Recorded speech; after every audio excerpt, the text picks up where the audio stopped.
Hall of Fame writer, Rick Bozich, joining us from WDRB.com. How's it going, Rick? Going good. Beautiful Wednesday morning. Just went out and got my walk in and can't complain about days like this because they won't last many more weeks. Mr. Chicago White Sox. Saw they were playing the Reds last night. Did they play last night? Dang it. I was like, damn it. I said, Bozich's going to be on tomorrow. I was like, come on, Reds. I got their ass beat again.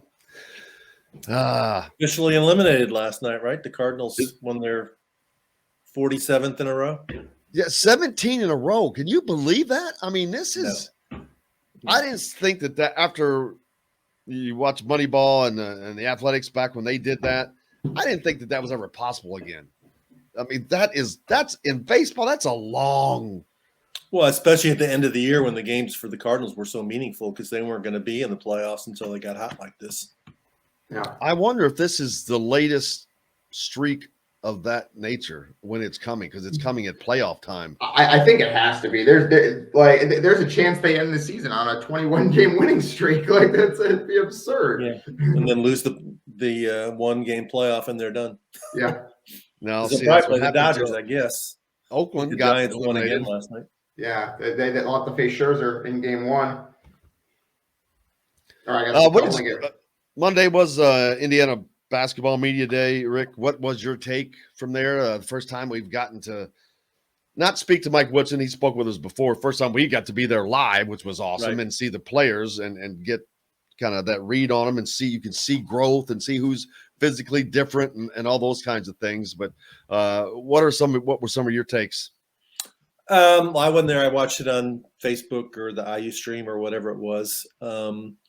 I guess my primary take was, and it might be what I was looking for, is just that a lot of guys seem to be happier, feel like they're going to be able to be less restrained or have a little bit less looking over their shoulder as they're playing. It wasn't a direct criticism of the previous coaching staff, but reading between the lines. But the only caution I would throw in there, I think you hear that pretty much everywhere where there's a coaching change, that, this coaching staff is more modern. We're going to play faster paced. We're going to shoot more threes. You never hear players say, well, we're going to slow down this year. We're really going to milk the clock. Or we're going to make sure we throw 4 passes before every shot. They don't say that. They always say they're going to be, more freewheeling, and coach has confidence that can make those shots until guys actually get in games and A, start missing shots, as a lot of Indiana players have over the last few years, or B, turning it over as they have over the last few years. So to me, pretty much what I expected. Yeah, they definitely seem to be a group, as we talked earlier, that it's just a lighter. The audience, it's a lighter room, and speaking of JD, that's my barometer. He has been cracking jokes, so am I going, dude, his life has gotten so much easier than it has been for the last, not just 4 years, for the last 12, 13 years, probably. 13.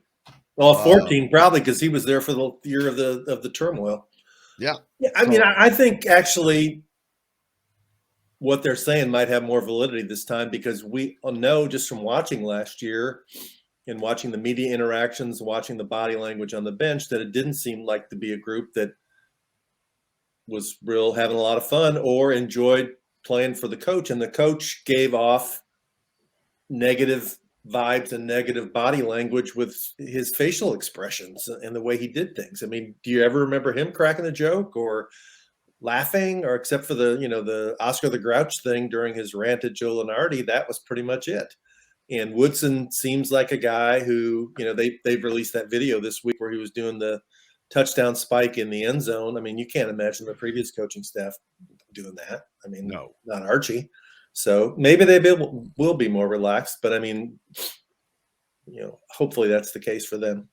And that's got to, well, I know it will play into their play. I mean, when you're more excited to go to practice. I mean, that team gave the impression last year over the last 5 or 6 weeks, like, oh, we got to go back and do this again. Or, oh, we got to do this media availability for 3 minutes. I mean, I jokingly said for a while they started looking like POW videos. It's like, we don't want to be here. We're doing it. Get us out of here. Right? And not only that, it wasn't very much fun. No, it wasn't for anyone. And I can't imagine what it was like for the players. But and also we talked earlier about Dylan and I, the scope of the depth that they have now. They had no depth last year. You had 2 empty scholarships. Right. They've doubled their they've got 4 big men now. Which means they've doubled that. Just everything is bigger, better, and it just like it was an empty cupboard of sorts. Not empty because you've had some good players, but it was like you needed to go to the store a week or 2 late. Yeah, I mean, they have definite holes in the roster, and the pieces didn't really fit together that well, totally. And as much as they talked about, being more modern and doing more spacing, that didn't really happen when Race and Trace were on the floor. Tempo, remember all the tempo at rear? Right, and we'll see how Woodson works that out, because they're still the same guys. I'm sure they've improved their skill sets, but they still aren't the greatest shooters. So how's he going to finesse that part of it, where he's going to get one of those guys to play more away from the basket? To me, the number one question, though, is going to be, do they actually have some dudes at guard who can score when they need baskets, and B, defend?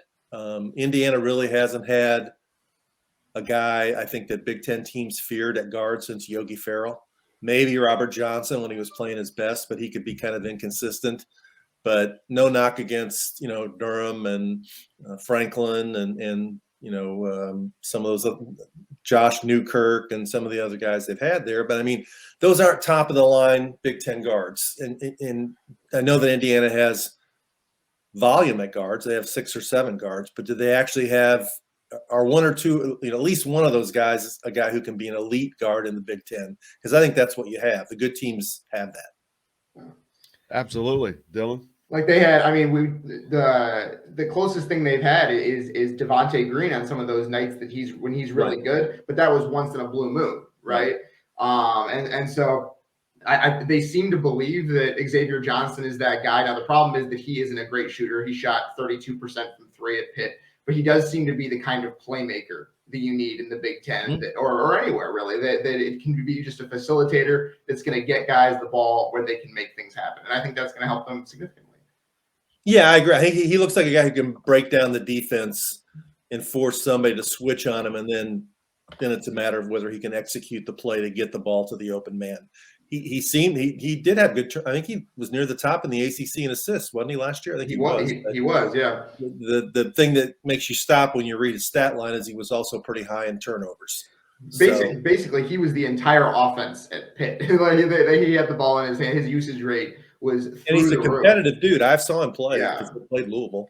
He's a competitor, and he's saying all the right things. I mean, I've seen several things where he said, the reason he came to Indy, left Pitt and came to Indiana was because he wanted to win, not because he was looking for more shots or not because he was looking to get to the league. He said repeatedly he wants to win, and that's a good thing for a transfer to say. Pretty striking indictment of Pitt's program, the way they've gone the last couple of years as well. Yeah, they got guys all over the place. They got, I think, isn't Nebraska's senior guard a former Pitt transfer, McGowan's? I think he is, yeah. Yeah, and they had Cameron Johnson leave there, who went to Carolina, was a really good player. Stallings had some good players. He just couldn't keep them there. And now even a few guys that have left Capel. I don't know, I'm not sure if Xavier Johnson was a Stallings or a Capel recruit. I think he was early Capel, or maybe late Stallings, but he came in 2018. He was class. And wasn't Pitt also the place that Hood Schifino initially committed before he decommitted? Yes, he did. Yeah, that's the other part of this is that IU is poaching from Pitt recently here. But yeah, that's interesting as well.